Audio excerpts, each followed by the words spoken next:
opportunity to ask all of us to be upstanding as we welcome His Excellency President Dr. William Ruto to address this gathering. Karibu, Your Excellency. Thank you very much. Please take your seats. Asante sana. Let me take this opportunity on behalf of the people and government of Kenya and on my own behalf to welcome each and every one of you, young people from across Kenya, across Africa, and those who come from beyond. Welcome to Nairobi. Congratulations on those who have put this summit, youth summit, together. I know it's taken effort, commitment, a lot of sacrifice to get this summit where it is today. And I want to say to all of you who made this possible, congratulations, asante sana, and we don't take for granted your efforts. I know many people have been acknowledged, but let me also acknowledge Kaluki Paul. Where is he? A great young man. Congratulations, my friend, of Kenya Environment Action Network, who's made it possible for 20 young people from across the continent to attend this summit. Again, a round of applause for Paul.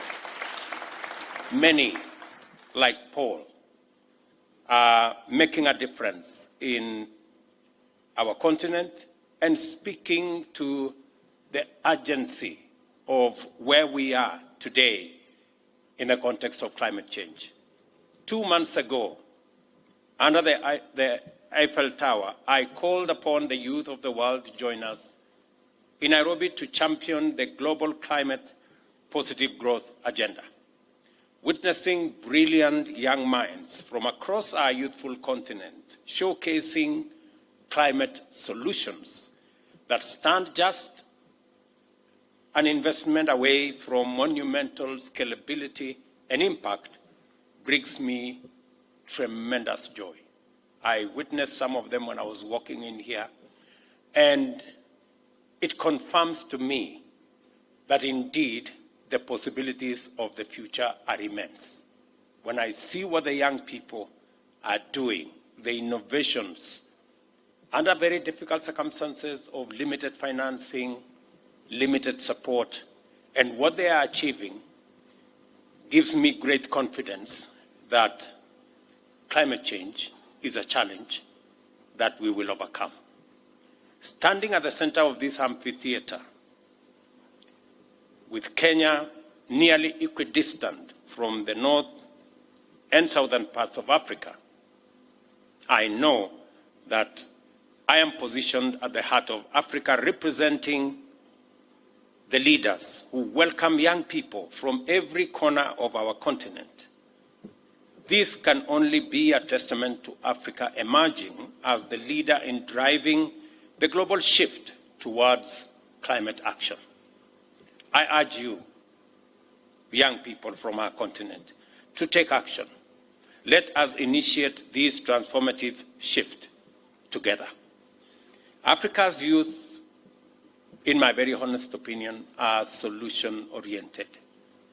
You yearn for a vibrant economy powered by green jobs, and you possess a strong determination to scale up and maximize opportunities for climate action.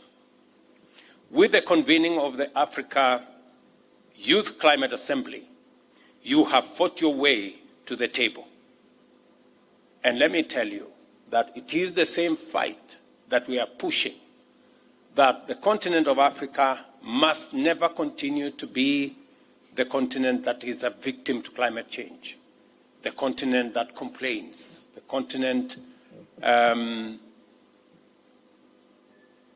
that doesn't have ideas. And we have insisted that we are going to change the approach of the continent of Africa. We are going to be armed with our own ideas, with our own proposals, with our assets and with everything that we have.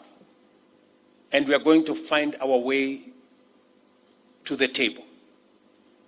And we are going to sit on that table and give our ideas and suggest our proposals and make sure that we are part of the solution, not just a victim. And I encourage you as young people to do the same. I am very happy when I see this climate summit, and I want to say this is probably the most important part of the summit. Because this youth assembly represents the stakeholders that have the greatest stake in our present and in our future.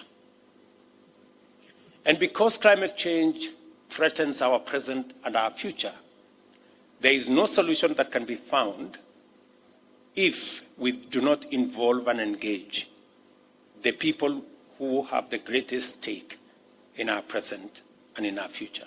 And therefore, I urge you to insist, to make your way to the table. We're going to facilitate your sitting on the table. Because we all know, it is said that if you are not on the table, you probably and most likely be on the menu. And I do not want any young person or any one of us to be on the menu. Africa's future has the potential to shine brightly. As the world's youngest continent, we will comprise 25% of global workforce by 2050 and 40% by 2100.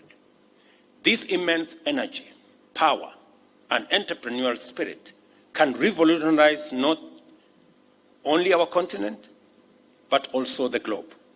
Without Africa's entrepreneurial contributions, the world cannot achieve net zero emissions by 2050, and that is a reality. Scientists agree that failing to achieve net zero by 2050 would result in a disaster for life on Earth, humankind, and civilization as we know it. Frankly, there is no need to tell Africa, particularly its youth, about the challenges of climate change. In a recent youth survey, 90% of Kenya's young people indicate that they and their communities have been impacted by climate change. Climate change ranked among the top 3 most important issues for the 60% of them. Across Egypt, Nigeria, and Kenya, between 74% and 88% of youth are somewhat or very concerned about climate change and changing rain patterns, extreme weather events, and the socio-economic repercussions that come with it. These were most frequently cited as the negative impact of climate change. So, why do I believe our future can be remarkably bright? After all, we must generate 30 million new jobs each year to accommodate our rapidly growing youthful workforce. And that's a challenge even without the added complication of climate change. My optimism emanates from the fact that Africa's youth is a pivotal part of our solution. Additionally, our untapped potential in renewable energy and natural resources is a key factor. These 3 elements, the young people of our continent, providing labor, innovation, creativity, enterprise, the energy resources that are abundant in our continent, and the natural assets that we have in this continent, whether it is green minerals or whether it is carbon sinks, are the driving forces behind the technical feasibility and commercial viability of the solutions we need for today and tomorrow, especially in the context of climate change.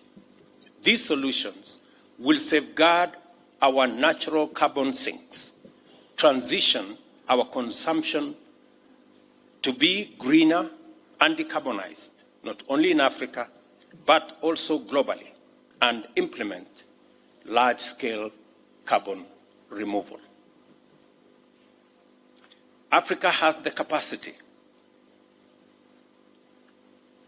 to expand its economy and prosperity while avoiding worsening the climate situation, and in fact, offering climate-smart solutions. A climate-positive green growth, that is our aim. Our youth can imagine that future.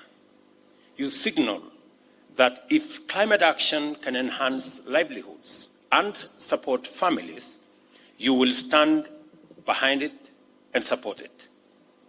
And I want to confirm to you that that is indeed the case.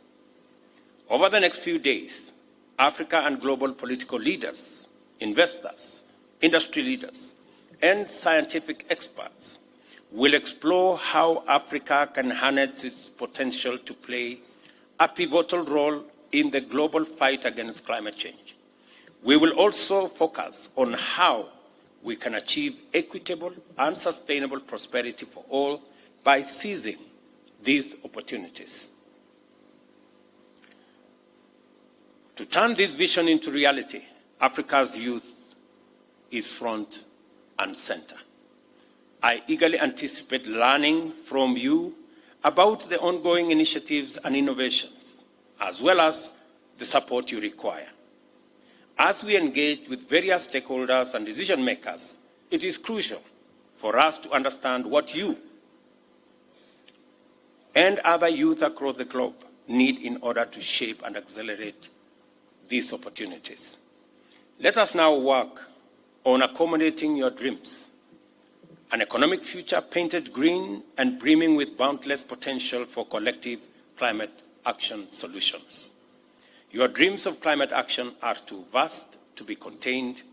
They command space, priority, financing, and scaling up.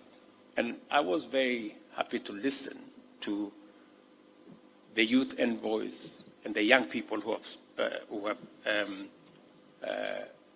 had a conversation with this summit on where you think this is going. And quite frankly, if you ask me, the 30 million jobs that we need to create for our young people, the entrepreneurial opportunities that exist in our continent, that climate change could possibly be not just a challenge, but on the flip side, a solution to the challenges that we have. In fact, climate change puts Africa, and by extension, the young people of Africa, at the heart of the solution for climate change, creating opportunities for employment, creating opportunities for investment, creating opportunities for innovation and creativity, and creating opportunity for enterprise and business.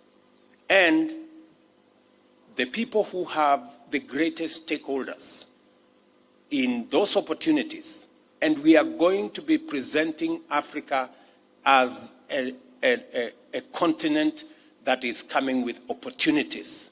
We have assets. The largest assets we have in this continent is our renewable energy assets.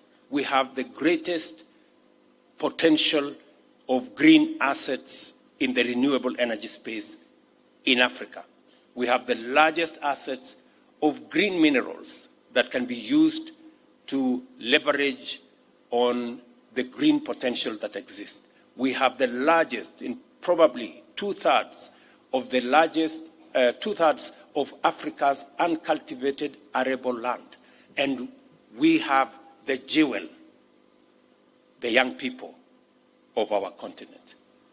With those assets, Africa is very well positioned, not just to provide solutions to climate change, to drive green growth, to drive green industrialization and green manufacturing, but also decarbonize the rest of the globe. So we not only are positioned to provide solutions for ourselves, but we are also positioned to provide solutions for others. And that is what I expect you guys, as you engage, to tell us, what are your perspectives?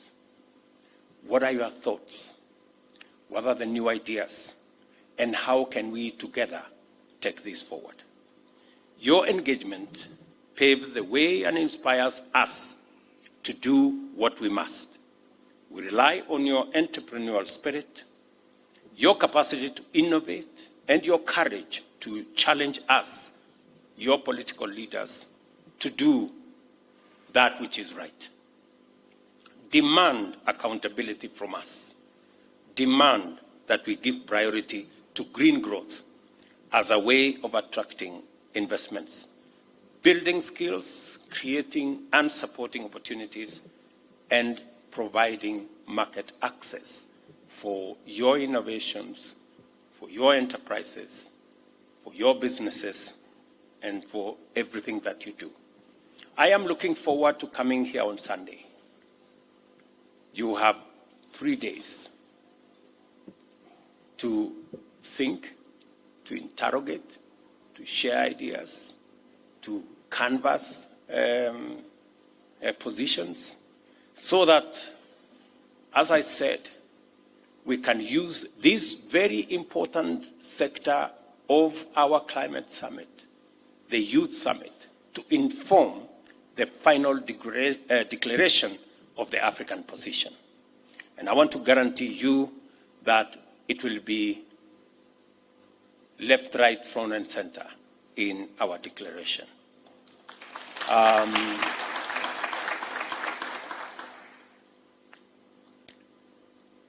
When you have that amount of trust, it puts on your shoulders great responsibility to do what you must. And I am very confident, looking around this hall, that we have the young people of our continent with the wherewithal, with the ideas, with the innovations, for them to provide us input into what we need to do on this very important subject that poses an existential threat to humanity, but on the flip side, gives us tremendous opportunity as a continent to take ourselves forward and to leapfrog into the future. Congratulations again for the teams that have put this together. You have our support. I have given very clear directions to the Ministry of Environment to support this summit and to make sure that this summit comes up with the ideas that will inform our way into the future. Because as I said, in here sit the people, the men and women, the young people of our continent, who are the greatest stakeholders for our present and our future. Thank you very much.